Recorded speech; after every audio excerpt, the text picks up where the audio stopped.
Rubella, তুমি মহুয়া মৈত্রের কথা বলছিলে, ইডি সিবিআই এর সাঁড়াশি চাপ তার উপর রয়েছে, কিন্তু শুধুমাত্র ইডি সিবিআই তো নয়, ভোটের আগে এ রাজ্যে আরও যে কেন্দ্রীয় এজেন্সিগুলো রয়েছে, যেমন এনআইএ, যেরকম আয়কর দফতর, সকলে মিলে কিন্তু বেশ অ্যাকশন মোডে রয়েছে। কিন্তু ভোটের আগে এই তৎপরতার কারণ কি? রাজনৈতিক তরজাও তো বাড়ছে।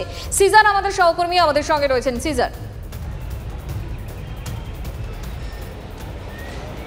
দেখো মঞ্জিরা, এটা সত্যি যে গত কয়েক মাস ধরে এবং যত ভোট এগিয়ে আসছে, লোকসভা নির্বাচন এগিয়ে আসছে, ততই কিন্তু গোটা রাজ্য জুড়ে একাধিক কেন্দ্রীয় তদন্তকারী সংস্থা তাদের যে তৎপরতা সেটা কিন্তু চোখে পড়ছে। সেখানে খালি যে ইডি বা সিবিআই নয়, যারা দীর্ঘদিন ধরে বিভিন্ন দুর্নীতির তদন্ত করছে, তার পাশাপাশি আমরা দেখলাম 72 ঘন্টারও বেশি সময় ধরে আয়কর দপ্তর স্বরূপ বিশ্বাসের বাড়িতে তল্লাশি চালালো। স্বরূপ বিশ্বাস খালি নয়, সেই সঙ্গে সঙ্গে শাসক দল ঘনিষ্ঠ একাধিক নির্মাণ ব্যবসায়ীর বাড়িতে তল্লাশি চালালো। এখনও দক্ষিণ কলকাতায় এক শাসক দল ঘনিষ্ঠ নির্মাণ ব্যবসায়ীর বাড়িতে আয়কর দপ্তরে তল্লাশি চলছে। পাশাপাশি ন্যাশনাল ইনভেস্টিগেশন এজেন্সি তারা যেমন রামনবমী নিয়ে অত্যন্ত তৎপর, তারা ইতিমধ্যেই ডালখোল এবং হাওড়ার মামলায় বেশ কিছু ধরপাকড় করেছে।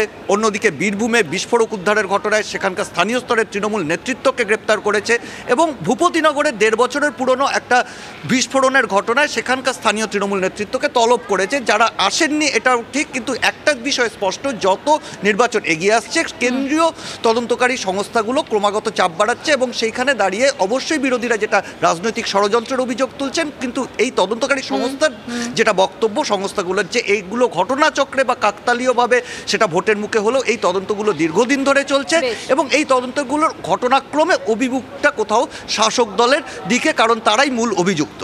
সিজার, আপাতত তোমাকে ধন্যবাদ। আসলে এই সময়টাই ভীষণ ইম্পর্টেন্ট মঞ্জিরা, যেই সময়টা এই অভিযানগুলো চলছে কেন্দ্রীয় এজেন্সির। আমরা আরও আপডেট দেব।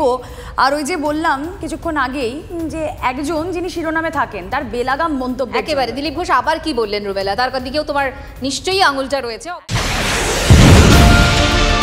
রাজনৈতিক তরজায় টকশোয়ের হট্টগোলে হারিয়ে যায় কিছু গুরুত্বপূর্ণ খবর, দেশ বিদেশের না জানা খবর যা চমকে দেবে আপনাকে। সেই খবরই নিয়ে আসি আমি আপনার সামনে। আমি অনির্বাণ চৌধুরী। দেখুন স্ট্রেট কাট, সোম থেকে শনি রাত 10টায় TV9 বাংলায়।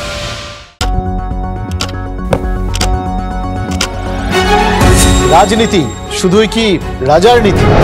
রাজা উজিরের চোখে নয়, আপনার আমার চোখে সমাজের ছবি। কঠিন কথা সহজভাবে না বললেই নয়, না বললেই নয়। প্রতিদিন রাত 9টায় TV9 বাংলায়। TV9 বাংলা না দেখলেই নয়।